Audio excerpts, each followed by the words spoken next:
श्री गणेशाय नमः। मारवाड़ी व्रत कथा में आपका स्वागत है। आज मैं आपको ऋषि पंचमी के व्रत की विधि, कहानी तथा उद्यापन कैसे करते हैं वह बताने जा रही हूँ। ऋषि पंचमी का व्रत भाद्रपद की शुक्ल पक्ष की पंचमी को किया जाता है। इस व्रत की पूजा करने के लिए सूर्योदय के समय किसी तालाब अथवा कुएं पर स्नान किया जाता है। अगर तालाब या कुआं नहीं है तो घर पर ही स्नान कर सकते हैं। स्नान के पानी में गंगा जल, तिल, तुलसी के पौधे की मिट्टी, पीपल के पेड़ की मिट्टी और चंदन मिला लेवे। उसके बाद अपामार्ग की टहनियों को तोड़कर 108 दातून बना लेवे और 108 पत्ते तोड़कर रख लेवे।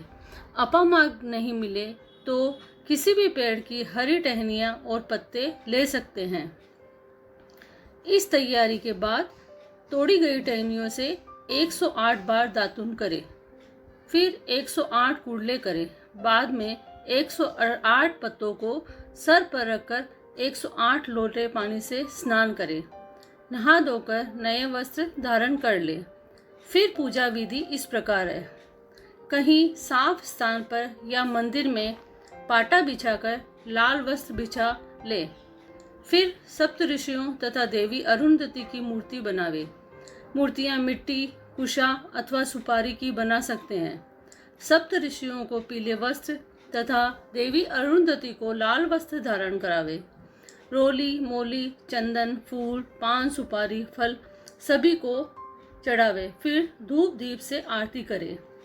इस व्रत में हल से जूता हुआ नहीं खाते हैं, सिर्फ फल तथा सूखे मेवे ही खाते हैं। इसका उद्यापन महावरी जाने के बाद ही किया जाता है।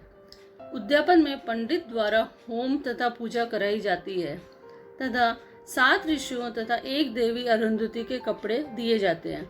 उन कपड़ों पर बर्तन, दक्षिणा जो भी आपकी हिम्मत हो उसी प्रकार रख सकते हैं और 7 ऋषियों तथा एक स्त्री को भोजन कराकर वो सारा सामान दिया जाता है। अब मैं आपको ऋषि पंचमी की कहानी बताने जा रही हूँ। विदर्भ देश में उत्तांक नामक ब्राह्मण थे। वह बहुत ही ज्ञानी तथा पूजा पाठ करने वाले थे। उनकी पत्नी भी बहुत धर्मपरायण थी।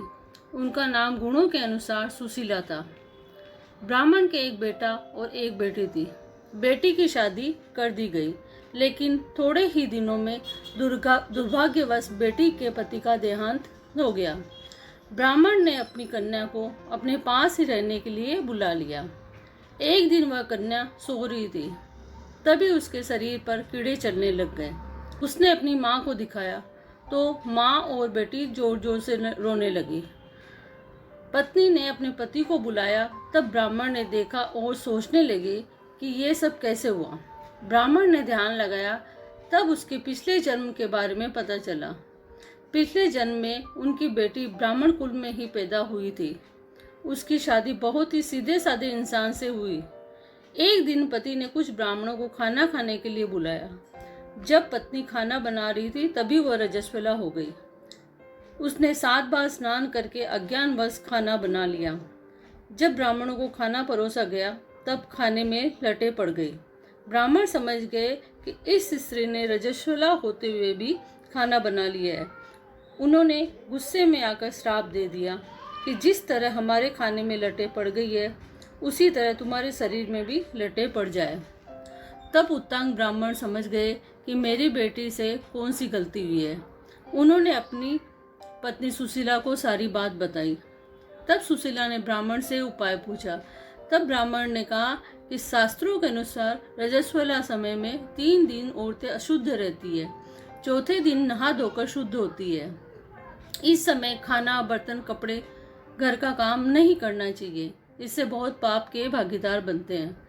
इस पाप से मुक्ति पाने के लिए ऋषि पंचमी का विधि पूर्वक व्रत तथा उद्यापन विधि करना चाहिए।